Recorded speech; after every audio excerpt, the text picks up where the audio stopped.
Maintenant, le suivi après-vente. Le suivi après-vente, il y a un impact direct sur le chiffre d'affaires. Pourquoi? Parce que très peu le font. Avoir un bon service après-vente, ça va permettre de fidéliser considérablement ta cliente parce que si tu lui offres un bon service après-vente, ça va faire en sorte qu'elle va se sentir vraiment choyée, puis ça va te différencier des autres. Comment avoir un merveilleux suivi après-vente? Pas compliqué. Première des choses, c'est en posant des questions sur le dernier produit acheté, sur le premier service qu'on a écrit sur notre fiche client. Je reviens encore avec la fiche cliente.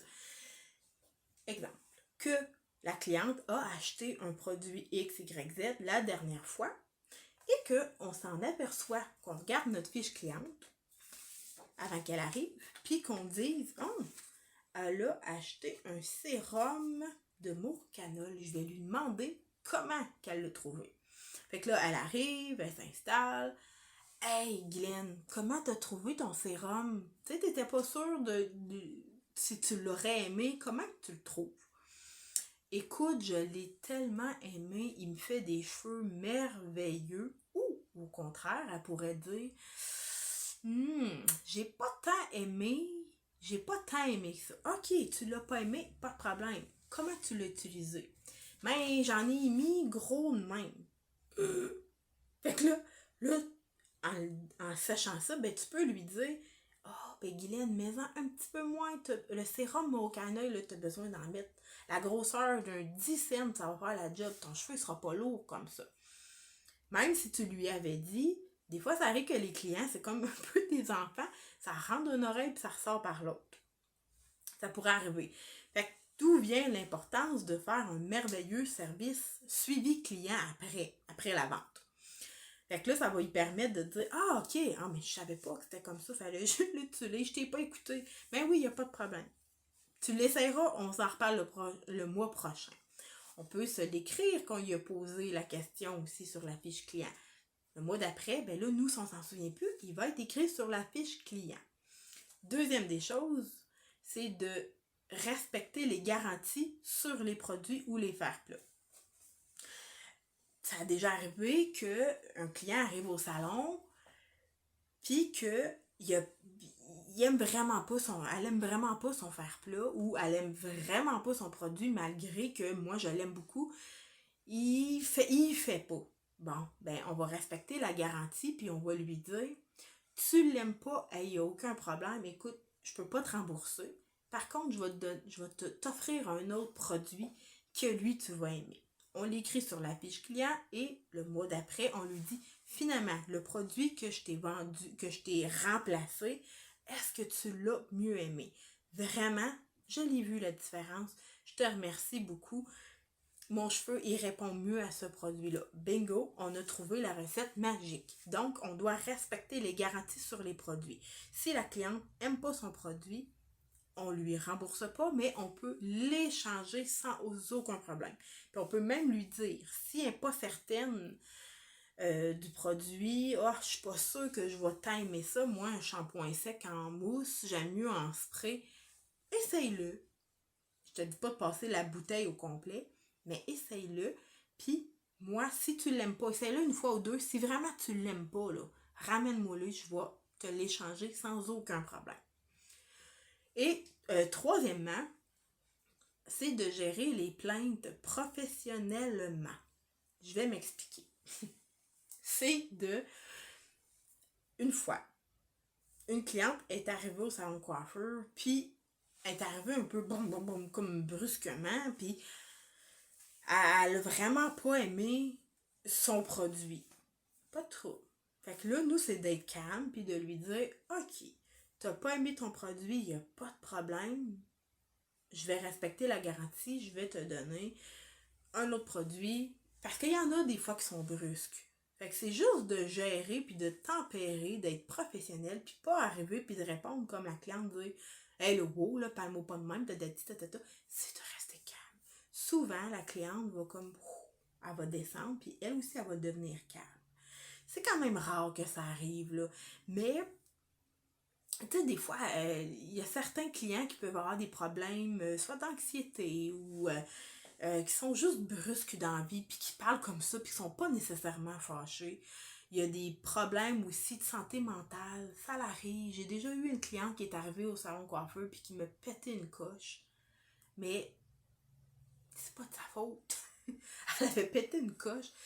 J'avais coupé les cheveux, genre ça, là. C'était une miette, là. J'avais pris des photos, je m'étais protégée. Tu sais, quand on le sent qu'il va arriver quelque chose. J'avais pris des photos de combien j'en avais coupé. J'avais pris des photos. Elle est revenue toute bien 2 mois après. Elle rentre dans le salon. Ah, c'est toi, je voulais voir justement. T'as coupé mes cheveux trop courts. Ok, regardez, on va juste se calmer. Je vais vous montrer comment j'en ai coupé. J'ai sorti ma photo, j'y ai montré. Elle a quand même pété une coche. Il a fallu la sortir du salon de coiffeur. C'est pas de sa faute. Elle a des problèmes de santé mentale très importants. Donc, tu sais, c'est pas grave. Mais moi, j'ai essayé de rester calme. Puis, on l'a juste sorti du salon calmement. Puis, c'est pas grave. C'est pas grave. C'est juste de rester professionnel. Ça a déjà arrivé aussi que une cliente n'était pas satisfaite de mon assistante. Elle avait tout mouillé le dos. On s'entend que c'est pas la fin du monde, il y a des affaires pires que ça. Puis là, ben, elle est arrivée à ma chaise et puis là, elle me dit, ouais, elle est pas bien bonne ton assistante. Bon. C'est de prendre une grande respiration puis de dire, ben oui, elle commence. Je vais lui dire de faire attention. Je vais lui réexpliquer comment t'installer comme il faut. Le mois prochain, on va faire attention, il n'y a aucun problème. Puis c'est juste d'être calme. Puis souvent, comme je disais, la cliente, elle aussi, si elle sent qu'on est calme, on est professionnel, je dis pas de se faire envoyer promener gratuitement puis de rien faire, mais c'est juste d'être calme. Puis de gérer ça le plus professionnel possible. Puis de prendre les guides, d'être clair, net et précis, et de prendre les guides, d'être professionnel, c'est d'être bien posté, d'être sûr de nous, d'avoir confiance en nous et d'être calme. Donc, de gérer les plaintes professionnellement. Et quatrièmement, c'est de tenir nos promesses. Si on dit à notre cliente, je vais te commander tel produit parce qu'il n'est pas disponible sur ma tablette, c'est de tenir nos promesses.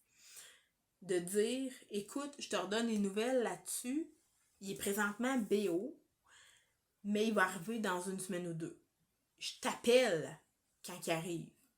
Puis là, qui passe les 2 semaines, le produit arrive, puis on n'a pas appelé notre cliente. Là, elle arrive, puis elle nous dit, hey, tu m'as même pas appelé? Ça peut faire des frustrations chez les clients. Puis, ça pourrait arriver qu'on l'oublie, mais c'est de dire la vérité. Écoute, je t'ai vraiment oublié. Je m'excuse. Encore là, je vais sortir ma fiche client. C'est sûr que s'il est écrit sur la fiche client de commander tel masque à telle personne, peut-être qu'on ne le verra pas parce qu'elle va revenir le mois d'après. Là, on peut vraiment se tenir une note à vue dans notre agenda, appeler Gaétane pour son masque quand il arrive. De s'écrire des notes, on n'est pas des robots, on ne peut pas tout contenir dans notre tête, on ne peut pas penser à tout. On a une famille, on a une business à faire rouler, on est toujours sur un bar sur l'autre, on peut pas se souvenir de tout, mais en écrivant des notes, écrire dans notre agenda. Moi, j'ai un agenda encore de papier, je marche comme ça au salon de coiffure, j'aime beaucoup ça, travailler comme ça. Je m'écris tout là-dedans. Je m'écris de rappeler, si j'ai dit à ma cliente que je l'appellerais dans une semaine pour savoir son suivi, pour savoir comment que ça allait été, comment qu'elle trouve son produit, comment suite à son soin, comment qu'elle trouve que c'est, écrivons-le dans notre agenda. Parce qu'on ne peut pas s'en souvenir. Fait que là, mais qu'on arrive la semaine d'après, qu'on va tourner notre page, il va être écrit mardi à 4h, appelez Gaétane suite à son soin capillaire. Let's go, on appelle Gaétane. Hey, salut Gaétane, c'est Sabrina du Salon Picasso. Comment t'as trouvé tes cheveux suite à ton soin? T'as-tu aimé? Oui, j'ai aimé, tatati, tatata. Bon, ben parfait, donc on se revoit dans un mois pour ton prochain soin. Bingo, ça finit là. Mais c'est de tenir nos promesses, Puis si on a peur de ne pas s'en souvenir, c'est de s'écrire des notes. Mais moi, je me sers beaucoup, beaucoup, beaucoup de mon agenda. Si je promets quelque chose à une cliente, c'est dans une semaine ou deux, c'est de l'écrire dans l'agenda. C'est vraiment un merveilleux outil pour se souvenir parce qu'on n'est pas des robots, on est des êtres humains, puis on a des grosses vies, sur bord puis sur l'autre, puis ah ouais, on peut pas se souvenir de tout. Alors, on doit se servir de nos notes. Puis si le petit papier, parce que des fois, moi, je faisais ça, je m'écris un petit papier, puis le papier revole, je m'en souviens plus. Il fallait que je rappelle Kate pour son produit X qui est arrivé au salon. Ben au moins, il va être dans mon agenda. Il y a toujours une petite partie qui est écrite note. Rappeler Kate quand son produit arrive. Bon, ben bingo, je l'ai décrit. je peux pas m'en souvenir, là. Il est écrit. Donc, c'est de tenir nos promesses pour avoir un bon suivi après-vente.